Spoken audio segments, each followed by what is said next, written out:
বিসমিল্লাহি ওয়াসসালাতু ওয়াসসালামু আলা রাসূলিল্লাহি ওয়া আলা আলিহি ওয়া আসহাবিহি আজমাইন। রব্বি ইশরাহ লি সাদরি ওয়াইসির লি আমরি ওয়াহলুল উকদাতাম মিন লিসানি ইয়াফকাহু কওলি। রব্বি জিদনি ইলমা, রব্বি জিদনি ইলমা, রব্বি জিদনি ইলমা। প্রিয় দর্শক, আবারও স্বাগতম নতুন একটি ভিডিওতে।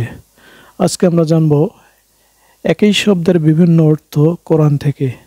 বাংলা ভাষা, ইংরেজি ভাষায় যেমন একই শব্দ বিভিন্ন কনটেক্সটে বিভিন্ন অর্থে ব্যবহৃত হয়, তেমনি আরবি ভাষাতেও একই শব্দ বিভিন্ন কনটেক্সটে বিভিন্ন জায়গায় বিভিন্ন অর্থ দান করে, সেগুলো আমরা জানব। আজকে যে আমরা প্রথম শব্দটি জানবো সেটা হলো কদ্দারা। কদ্দারা এটি পাস্ট টেন্স, অতীতকাল বা আল মাদি, এর প্রেজেন্ট টেন্স বর্তমানকাল আল মুদারি হলো ইউকদ্দিরু। তাহলে কদ্দারা শব্দের অর্থ হলো মূল্যায়ন করা।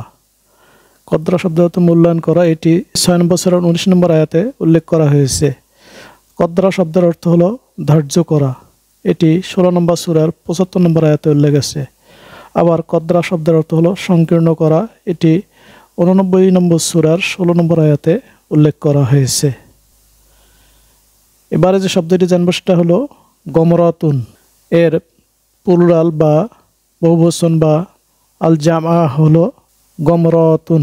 এর একটি অর্থ হলো অজ্ঞানতা, এটি 23 নম্বর সূরার 63 নম্বর আয়াতে উল্লেখ আছে।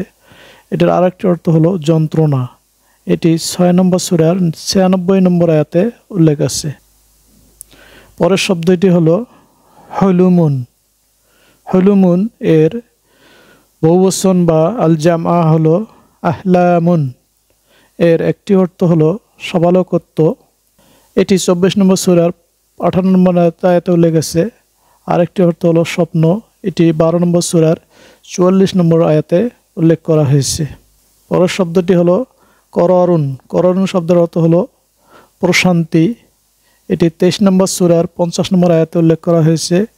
কররুনের অর্থ হলো স্থায়িত্ব, এটি 24 নম্বর সূরার 26 নম্বর আয়াতে উল্লেখ করা হয়েছে। কররুন শব্দের অর্থ হলো সুরক্ষিত, এটি 23 নম্বর সূরার 13 নম্বর আয়াতে উল্লেখ করা হয়েছে।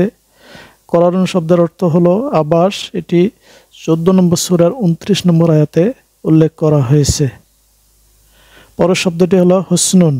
হুসনুন মানে হলো উত্তম, এটি 29 নম্বর সূরার 8 নম্বর আয়াতে উল্লেখ করা হয়েছে। হুসনুন শব্দের অর্থ সৌন্দর্য, এটি 33 নম্বর সূরার 52 নম্বর আয়াতে উল্লেখ করা হয়েছে। পরের শব্দটি হলো উম্মুন। এর বহুবচন বা আল জামা হলো উম্মাহাতুন। এর একটি অর্থ হলো মা বা মূল, এটি 3 নম্বর সূরার 7 নম্বর আয়াতে উল্লেখ করা হয়েছে। আরেকটি অর্থ হলো আশ্রয় বা ঠিকানা, এটি 101 নম্বর সূরার 9 নম্বর আয়াতে উল্লেখ করা হয়েছে। পরের শব্দটি হলো ঝাউজুন। এর বহুবচন বা আল জামা হলো আজওয়াজুন। এর একটি অর্থ হলো জোড়া, এটি 6 নম্বর সূরার 143 নম্বর আয়াতে উল্লেখ করা হয়েছে। আরেকটি অর্থ হলো স্ত্রী, এটি 2 নম্বর সূরার 25 নম্বর আয়াতে উল্লেখ করা হয়েছে। আরেকটি অর্থ হলো রকম বা ধরন, এটি 22 নম্বর সূরার 5 নম্বর আয়াতে উল্লেখ করা হয়েছে। পরের শব্দটি হলো রকাবাতুন।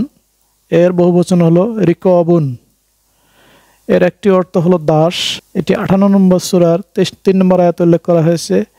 আরেকটি অর্থ হলো ঘাড়, এটি 47 নম্বর সূরার 4 নম্বর আয়াতে উল্লেখ করা হয়েছে। পরের শব্দটি হলো সাআতুন।